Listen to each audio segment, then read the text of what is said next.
I like professional looking microphones. Nowadays, a lot of the really good products on the market have kind of like RGB baked in by default.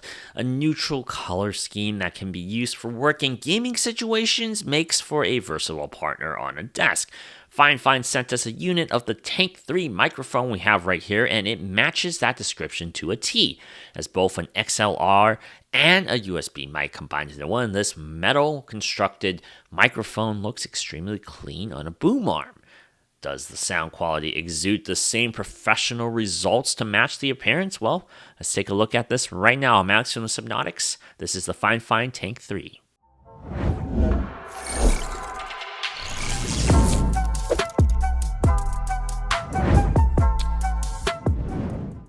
Oh, by the way, I just wanted to mention that this video's audio is recorded from this microphone here. So what you're hearing is actually the audio coming from this microphone. I'm not editing it.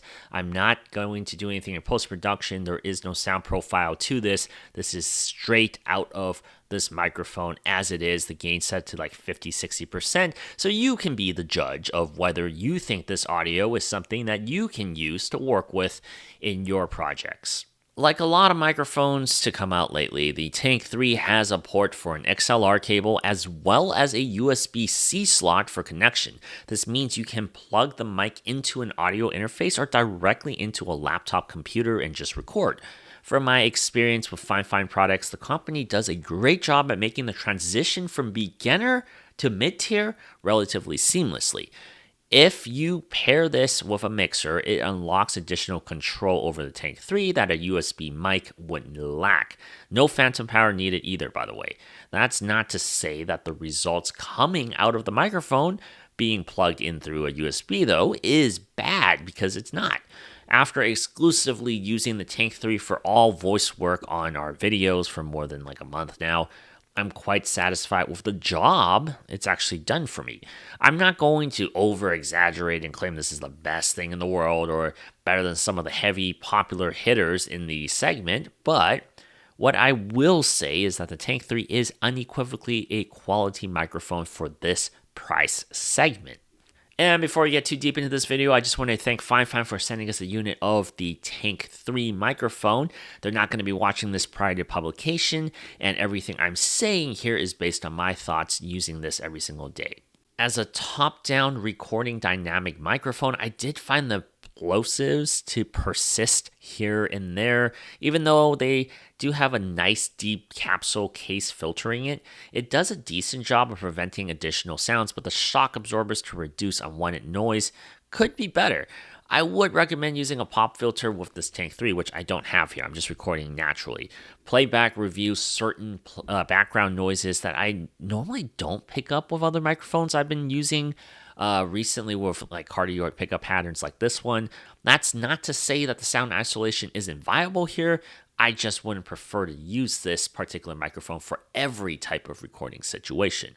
What I did like about the sound profile is how basic it makes my voice sound. I know that sounds ridiculous, but basic is good. There's somewhat of a flat but consistent recording of audio that actually makes it very easy to mix in post-production.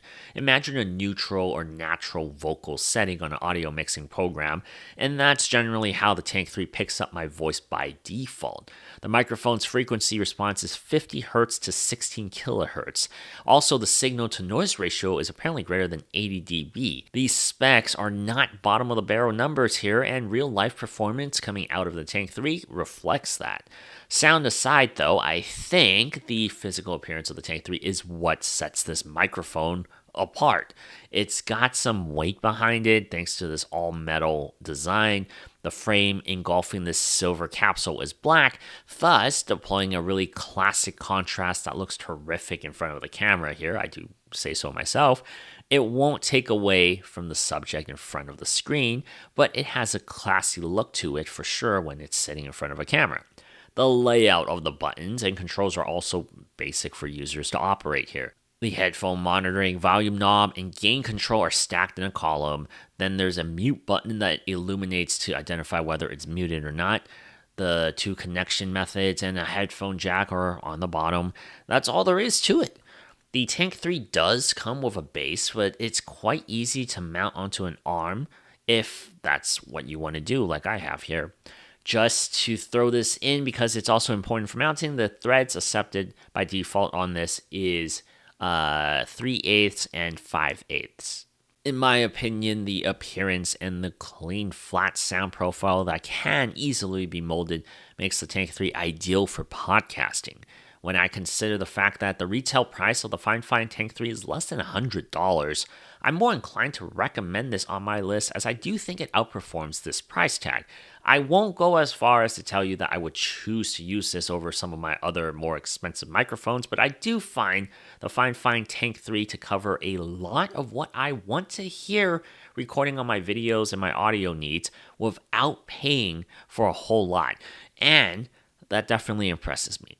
Once again, I'm Alex from the Simnotics. Let me know what you think of my voice profile on this naturally without any editing in the comments below. Also, be sure to subscribe and hit that like button. It really helps the channel.